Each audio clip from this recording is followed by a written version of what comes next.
BJP 87 पर, JDU 76 पर, RJD 36 पर, कांग्रेस पार्टी 6 पर। ये कांग्रेस पार्टी का ये हाल क्यों हो गया? वीआईपी का तो खाता भी नहीं खुल रहा है। ये कांग्रेस पार्टी के लिए बहुत ही ज़्यादा खराब प्रदर्शन है। 10% का स्ट्राइक रेट है। 60 सीट पर लड़ने की बात थी। पिछली बार तो 70 पे फाइट की थी, इस बार कुछ 56 पे फाइट की है। तो कांग्रेस पार्टी को देखने की ज़रूरत है। और अगर जहां हम लोग वीआईपी पार्टी की बात करें, अच्छा खासा एनडीए के साथ थे, सीटें बनती, लोकसभा में जीतते, लालच के चक्कर में वो छोड़ा, वहाँ पर चले गए, डेप्यूटी सीएम बनने का ट्राई किया, ना वहाँ पर वोट आए ना वहाँ की सीटें आई, तो हर जगह से उनको नुकसान ही हुआ है। वो ना रहा ना विसाले सनम में कौन सी है, ना इधर के हुए ना उधर के। हम पहली वाली लाइन में मिस कर गई, लेकिन देखिए इतना छपाक छपाक कर रहे थे तालाब में राहुल गांधी के साथ। ना खुदा मिला ना विसाले सनम, ना इधर के रहे ना उधर के हम। ये राहुल गांधी के ऊपर भी फिट बैठ रहा है इस समय, और ये मुकेश सहनी के लिए भी। हम तो डूबेंगे सनम, तुम्हें भी ले डूबेंगे। अब जिस तरह तालाब में छलांग लगाकर दोनों पार्टियां डूबती हुई दिखाई दे रही, खाता भी नहीं खुल रहा है वीआईपी। चित्रा जी, इस समय पूरा बिहार सोशल मीडिया पर एक्टिव है। मुझे भी लगातार मैसेज आ रहा है। ये जो आंकड़ा है, इस पर मेरे एक साथी ने भेजा है कि सूरज से जंग जीतने निकले थे बेवकूफ़, सारे सिपाही मोम के थे घुल के आ गए। ये नीतीश, ये आप तो पूरे फैन लग रहे हैं नीतीश कुमार के। नहीं, ये जो लोग बता रहे हैं, इसमें तो एक अमित शाह की भी सावधानी की जीत है। जब अंतिम रात थी सीटों के बंटवारे की रात, तो ऐसा लगा कि तेजस्वी चिराग जो है नाराज होकर के कहीं चले जाएंगे पीके की ओर। कैंप किए ये अमित शाह और स्थिति पर काबू पा ली। दूसरी ओर उन लोगों के चिराग पासवान ने वैसे आंखें दिखाने में कोई कसर बाकी नहीं छोड़ी, लेकिन उसको संभाल लिया गया। अगर वो बिगड़ती तस्वीर, तो आज वो जो एलजेपी का 19 है, स्ट्राइक रेट 50% से ऊपर चला गया एलजेपी का, ये नहीं होता। दूसरी ओर यही बात वहाँ नहीं कर पाए कोई। वहाँ पर अगर लालू प्रसाद होते तेजस्वी की जगह पर, तो वहाँ पर स्थिति ये फ्रेंडली फाइट वाली स्थिति नहीं आती। एक सीट पर दो कैंडिडेट नहीं। प्रसाद यादव तो थे ना, ऐसा तो है नहीं कि लालू यादव की बिल्कुल ही नहीं चली है इस बार के चुनाव। नहीं, लालू यादव की चली ना, टिकट बंटवारे में उन्होंने छांट के दिया। यदि उनकी नहीं चलती तो शहाबुद्दीन के बेटे ओसामा को टिकट ही नहीं मिलती। तो ऐसा नहीं है कि लालू यादव जी राजनीति में और रणनीति में बिल्कुल बाहर हो गए। हाँ, उनका चेहरा सामने नहीं लाया गया क्योंकि उससे नुकसान होता।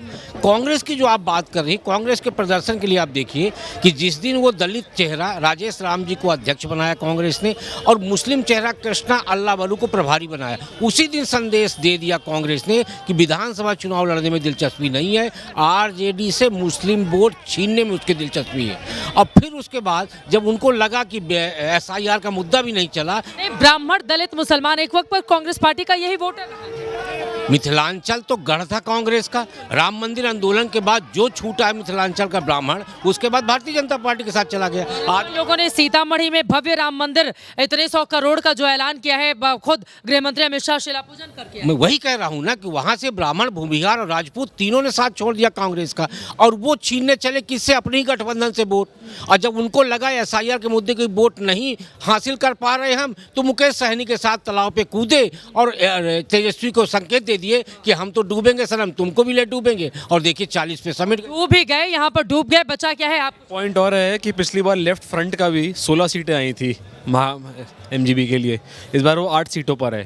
तो जो पूरा ये शाहबाद वाला क्षेत्र आता है, जो पटना के आगे भोजपुर बक्सर, तो यहाँ पर एनडीए का पिछली बार सुपड़ा साफ हुआ था। उसमें आरएलएसपी का कारण बोल लीजिए, उपेंद्र कुशवाहा जी का, या एलजेपी का कारण बोल लीजिए। बट पिछली बार लेफ्ट फ्रंट का वोट 50% के आसपास होता था यहाँ पर। अभी वो वोट बहुत ज़्यादा कम हो गया है। तो लेफ्ट 8 सीटों पर वीआईपी खाता नहीं खोल रही है। लेफ्ट 8 पर कांग्रेस पार्टी 6 सीटों पर। अब इससे ज्यादा और क्या बुरा हाल होगा कांग्रेस पार्टी। आप जब गठबंधन में लड़ते हैं, उसके बावजूद आप ना उधर का वोट अपनी तरफ ट्रांसफर करा पाते हैं, ना अपना वोट ले पाते हैं। ये तो बहुत बुरा हाल है। और मेघा, हम सब ने ये भी देखा था चुनाव के दौरान, तेजस्वी यादव 2020 में नौकरी के मुद्दे पर जिस जोशो खरोश में नजर आ रहे थे, या जो व्यवहारिक वायदे किए गए थे, इस बार उनकी ओर से 3.25 करोड़ का ये जो जुमला उछाला गया था, सबको पता था कि 3.25 करोड़ परिवार में हर व्यक्ति को नौकरी संभव नहीं है। और जनता ने इस बात को स्वीकार किया कि ये जो बोल रहे हैं, ये पूरा कर पाना असंभव है। ये सोच समझ के वादे करने चाहिए ना, क्योंकि उसके बाद हर इंटरव्यू में उनसे तीखे सवाल पूछे गए, कैसे दोगे? जवाब ये था कि अरे हमारे पास प्लान है, जब हम आएंगे पावर में तो बताएंगे। इस टाइप के जवाब एटलीस्ट बिहार की जनता नहीं मानेगी, पहली चीज़। दूसरी कि हम प्रशांत किशोर को क्यों भूल रहे हैं?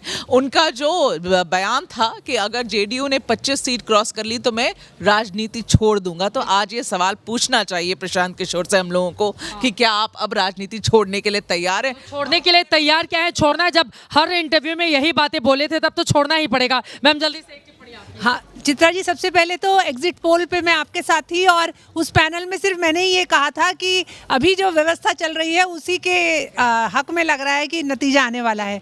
और पहली टिप्पणी तो ये है कि महागठबंधन का तो पहले दिन से ही जो कहीं जोड़ तो नहीं तोड़ ही दिख रहा था। जिस प्रकार से राहुल गांधी और तेजस्वी की आपस की खटपट एक रैली करने के बाद जो इन्होंने करी, उसके बाद चीफ मिनिस्टेरियल कैंडिडेट ही अनाउंस करने में उन्होंने इतना लंबा समय लगा दिया, उससे बड़ा साफ था, जनता को साफ दिख रहा था।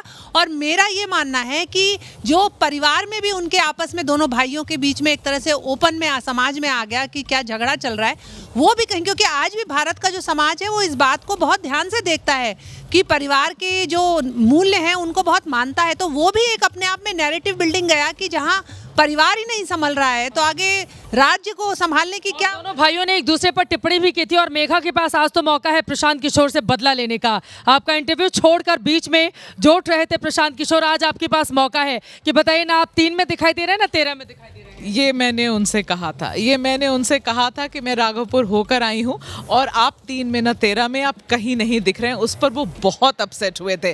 वन ऑफ द रीजंस की अपसेट नहीं हुए थे, भड़क गए थे। भड़के तो वो 40वें मिनट पे थे, पर शुरू से भड़कना शुरू हो गए थे। इस बात पे सबसे ज्यादा भड़के थे कि ये क्यों बोला तुमने। चलिए, जो सच्चाई थी वही हमने बयां किया। लेकिन देखिए प्रशांत किशोर से कोई मेरी पर्सनल दुश्मनी नहीं है। मेरे बहुत अच्छे दोस्त रहे हैं, बहुत लंबे समय से दोस्त रहे हैं और मैं आशा करती हूँ कि आगे भी दोस्ती बनी रहे। मतलब दोस्ती तोड़ेंगे नहीं वो इस इंटरव्यू के बाद? दोस्ती तोड़ने की कोई बात नहीं है। अभी आप इलेक्शन में लड़ेंगे, मैं जर्नलिस्ट हूँ तो मेरा काम है सवाल पूछना। मैंने सवाल उनसे पूछा, वो अब नाराज हो गए, शायद बुरा दिन होगा उनके लिए। कोई नहीं, लेकिन देखिए ये सही बात है कि प्रशांत किशोर ने 3 सालों में जितनी मेहनत की और जिस तरह के मुद्दे उन्होंने उठाए, जितनी अपार भीड़ उमड़ती थी उनको सुनने या देखने के लिए, सोशल मीडिया पर भी लगातार वो ट्रेंड करते थे, उनको नकारा नहीं जा सकता है। उन्होंने जो मुद्दे उठाए वो यकीनन मुद्दे वाजिब आज की तारीख में भी है, सीटें भले ही वो 0 पर सिमट जाए तो भी।